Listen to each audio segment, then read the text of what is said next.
Assalamualaikum warahmatullahi wabarakatuh.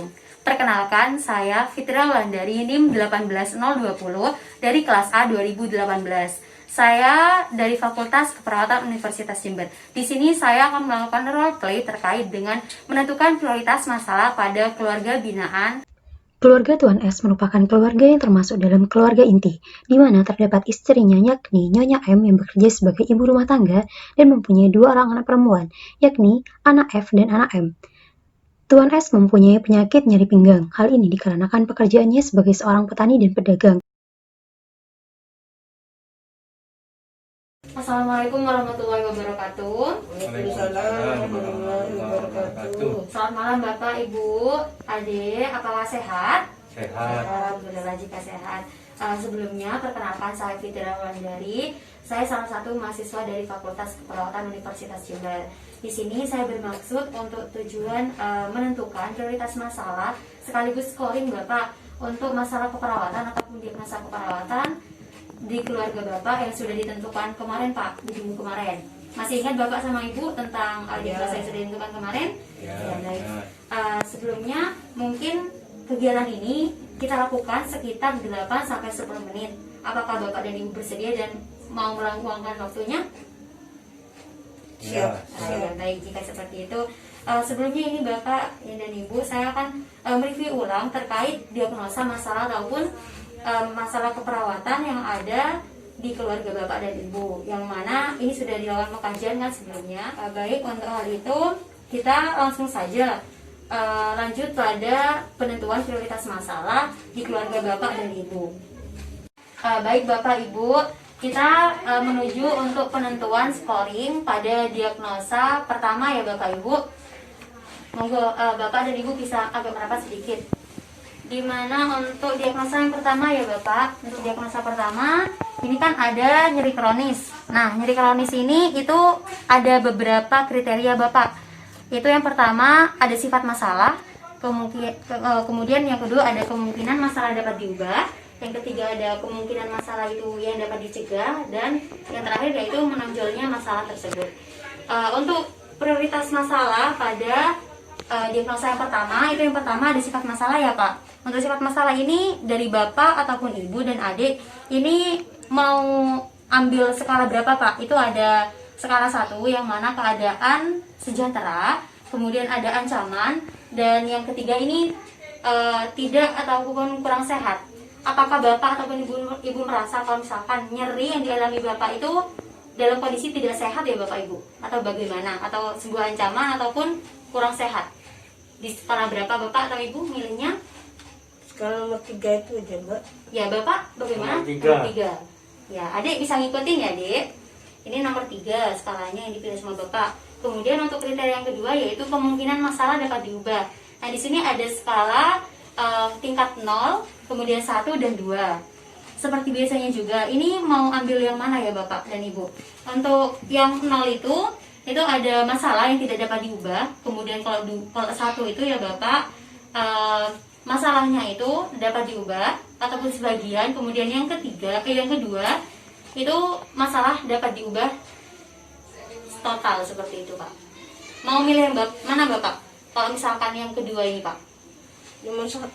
Nomor 1. Gimana Bapak? 1 ya? Nomor 1 juga. Ya, baik. Kemudian untuk kriteria ketiga Pak, di sini ada kriteria kemungkinan masalah untuk dicegah. Nah itu ada 3 skala juga Pak. Yang pertama ada 1, 2, kemudian 3. Nah untuk 1 ini itu ada kemungkinan masalahnya itu rendah. Kemudian yang kedua itu ada masalah yang cukup. Dan yang ketiga itu ada masalahnya yang kemungkinan masalah ini termasuk tinggi ataupun bisa dicegah gitu Pak sepenuhnya.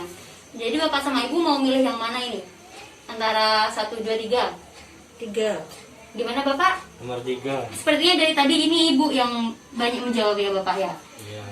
Bapak, baik, untuk yang selanjutnya yaitu ada menonjolnya masalah. Ini poinnya ada skala 0, 1, dan 2. Dari Bapak dan Ibu, kalau misalkan poin yang 0 itu masalah tidak dapat dirasakan.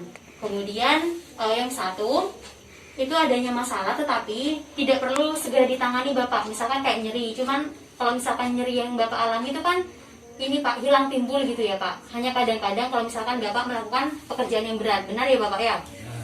Mungkin kalau misalkan skala yang terakhir yaitu skala yang kedua, yang mana masalah ini berat sekali dan harus segera ditangani gitu Pak. Jadi bapak sama ibu milih yang mana nih bapak?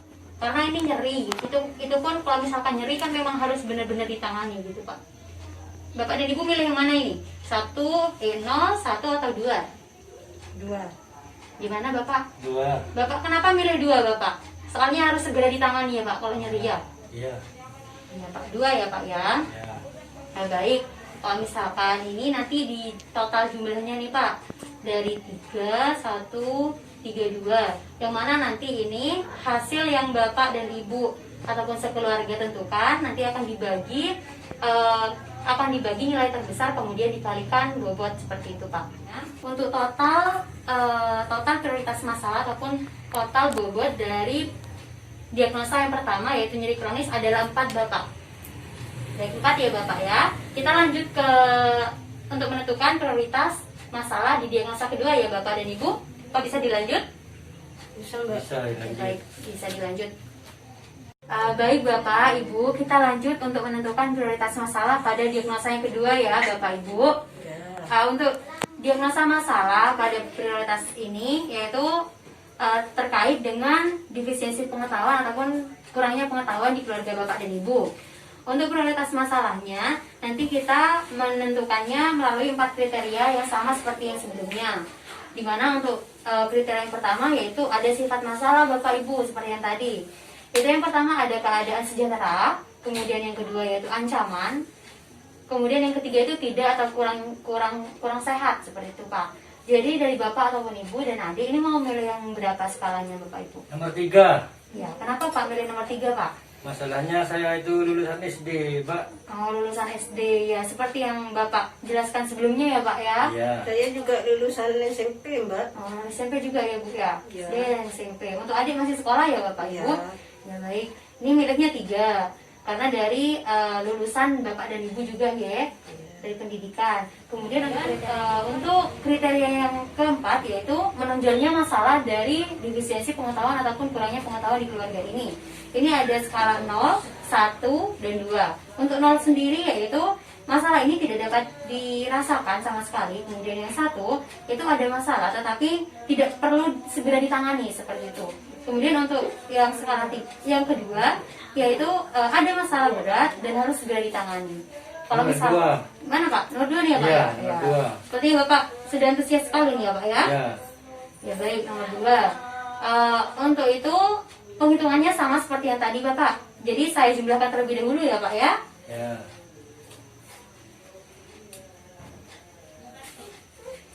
Ya baik, untuk jumlahnya untuk yang kedua hasilnya 3/2/3 ya baik.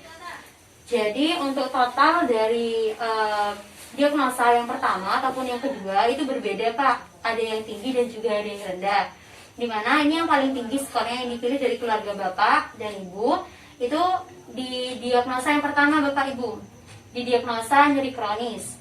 Yang mana nyeri kronis ini nantinya akan dibuat suatu intervensi keperawatan atau tindakan keperawatan untuk mengurangi nyeri yang Bapak alami Bapak Ibu seperti itu.